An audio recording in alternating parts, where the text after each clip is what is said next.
great stuff and great music. And we're going to talk to Roger Losh. He's got a new album out, which we'll talk about it. Okay, it's called Country Showcase. The guy was born in Baltimore, but he'll tell us where he's actually living now, because America's a big country, as they say. There was a program called Big Country in the good old days. So without further ado, let's go and have a listen to a track that will come from the album. And from then on, we'll call up and have a chat with the guy with a big cowboy hat, whose name is Roger. And if we're nice, if we're very politely, we might even get a track unplugged from the guy, straight from his home. Okay, so without further ado, let's kick off. The music of today. How are you doing now? In stereo. This is the guy, Roger Losh. I love this song. Good old country music. When you come to town, just look me up. I'm not that hard to find. 2 doors down, there's a honky-tonk, a little place that's mine. In a corner booth along the wall, I don't have far to fall. Drinking in a honky-tonk, drinking all night long. Just pop the blues upon the jukebox, and I'll feel right at home. Since my baby left me, I'm sitting all alone. Just pop the blues upon the jukebox, and I'll be right at home. Drinking in a honky-tonk, so I'm not alone.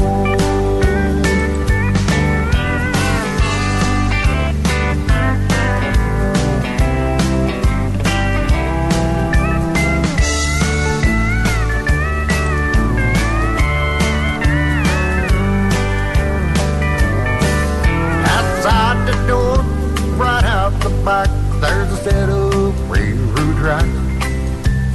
Westward bound, she left town, never looking back.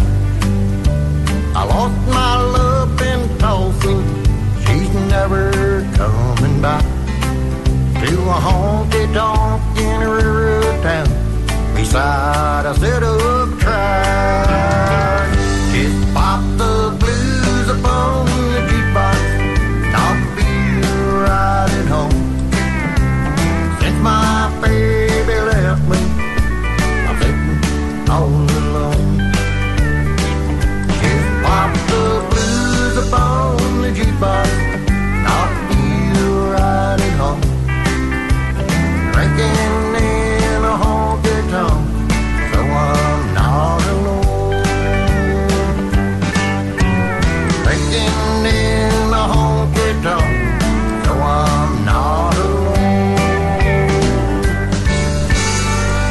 And he's not alone, and he is at home, and we're knocking on his door right now as we speak. So we have the man with the 10-gallon hat. I wonder why they call it the 10-gallon hat. But anyway, welcome to Fatsa Fatsa, Mr. Roger Losh. It's a pleasure to have you on the show. Fine piece of music. I like that good old country style of music. I like the old steel guitar, if that's what it, I love that kind of stuff. And I like your style. So, good evening. Welcome to Fatsa Fatsa Show. How do you feel? Thank you very much. Thank you very much, Kim, and I appreciate the opportunity of just being on your show. It's art. All of us, it's art. It's nothing but good old country roots. And I hope that all the listeners enjoy it as well as we do. Well, it's my pleasure to have you guys on the show, because we're live people. We deserve, I don't know, I won't use the word a break, because we just take life as it comes. But a bit of equality will be more of a word to use. More of an equality in the sense that, as I was saying to other people that I respect their music, and there is a lot about. There's no reason why your music or other people's music that I play on the Fatsa Fatsa show should not be on Prime Radio or even Prime TV. I don't see why not. So therefore, this why not doesn't exist for me. So this is the creation of Fatsa Fatsa, face to face, talking to people that are not exactly signed up with Sony or EMI, because I don't know what's so special about them, and nothing special about it. We're just special as well. And you've got talent, and in my books, you should have the opportunity, either through this show or through partners of ours, or through friends, or through another 10 people that we will post it somewhere for it to move on along the line. So, this is one reason. So, thank you very much, and I appreciate that. No problem. You're most welcome. So, I got here, you're born in Baltimore. Let's start from there. So, born in Baltimore. I didn't, for the last 2-3 shows that not two, more than that, nearly 7-8 shows that I've been playing your music, I've been avoiding to say the year, mainly because it's close to my year, but I mean, we won't go there. But Baltimore was your birthplace, right? Yes, Baltimore was my birthplace. That's where my folks, mainly, we grew up when I was there, real small kids. My dad was a coal miner for a while, and then he learned how to do the plumbing trade, and he was in the plumbing trade for years. And then as advanced and got older, he got better at what he was doing. He moved west, because back then in the days, it was a big thing, building America. And that's what we did. And that's what he did. And what happened? Did you move from there? I mean, something about moving? Did you go because you had to move? No, we wanted to move because it was, my parents wanted to move. It was a better life, more income for the family back then. And my dad chose to further his plumbing career in Nebraska. And that's where he went out there, and he had done a lot of plumbing. And that's basically where my family was from. That's life, man. I mean, I come from Cyprus, and my parents moved over to England for a better life. They had to, and that's the way it was. And I was raised over there. Although I've got a Greek body, I have an English brain, mind, but I have a Greek stomach, though. Because I like my food. Anyway, that happens. That's food. What nice food. What made you? When did you first, your ear picked up music and you decided, hey, I like this sort of thing. This is what I like to do. Well, there was always the when you was kids, the people used to socialize. Everybody went to the churches and get together, family reunions and things like this. They would break out their guitars or their banjos, and they'd start playing, and that's where it got started. And then, fortunately, I was lucky enough to buy me a guitar when I was younger, and I bought that. It wasn't very expensive, $27 back in those days. Back in those days, but that was good. I mean, and then it furthered from there. And then in my high school years, I met a guy by the name of Marty Crawford. His father used to play lead guitar for George Jones. Oh. And so that's where my big inspiration came from. 13, 14 years old, getting to meet legends like that. I bet that's amazing, man. That's amazing. So when you picked up the guitar, you went to the shop, you bought a guitar. What happened after that? I mean, how did you get around putting your fingers on all those strings? I mean, what was motivation? Books? Somebody showed you video clips?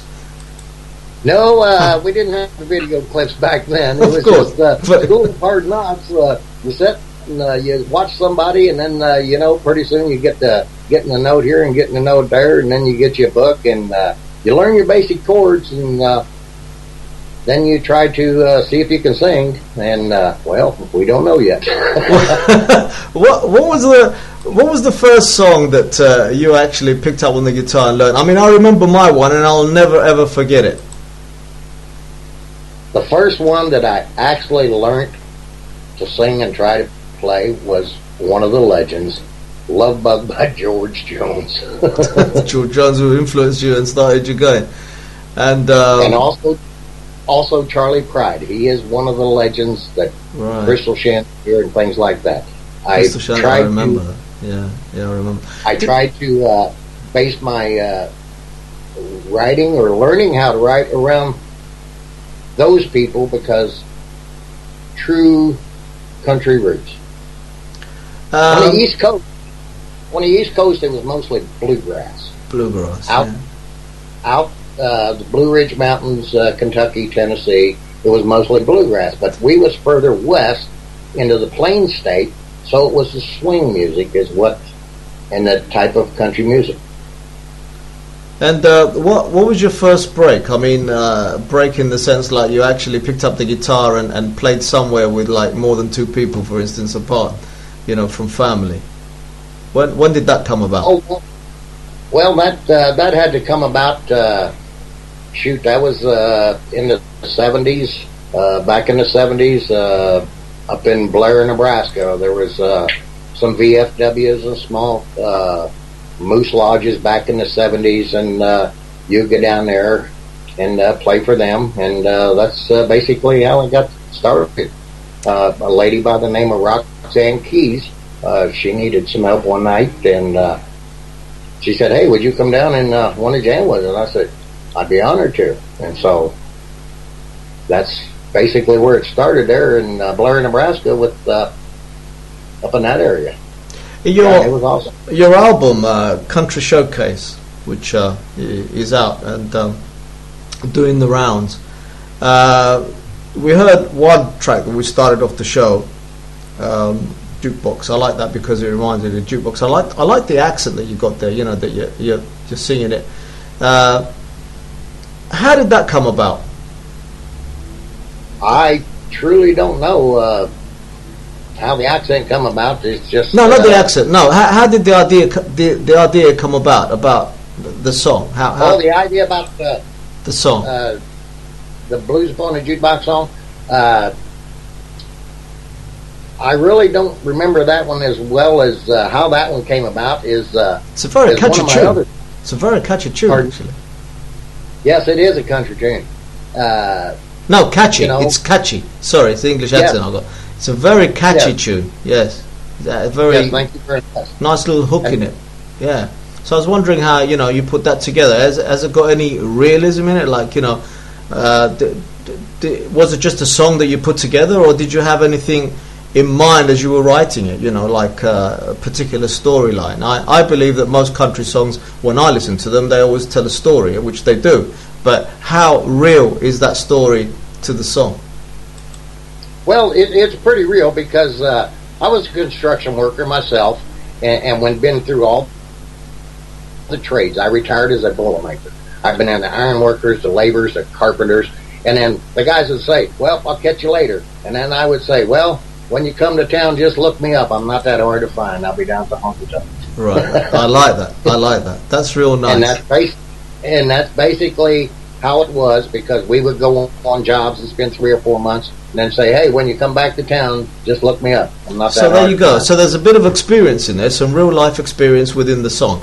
And that's interesting. I mean, that is interesting when people write a little ditty, especially on their album or now this interview, that this song, had this particular meaning, had a little story behind it and so on. It is interesting, actually. And I believe that, in all fairness, that people will pick up a song and listen to it just because they've heard Roger say, this is what this song meant to me and this is how I wrote it.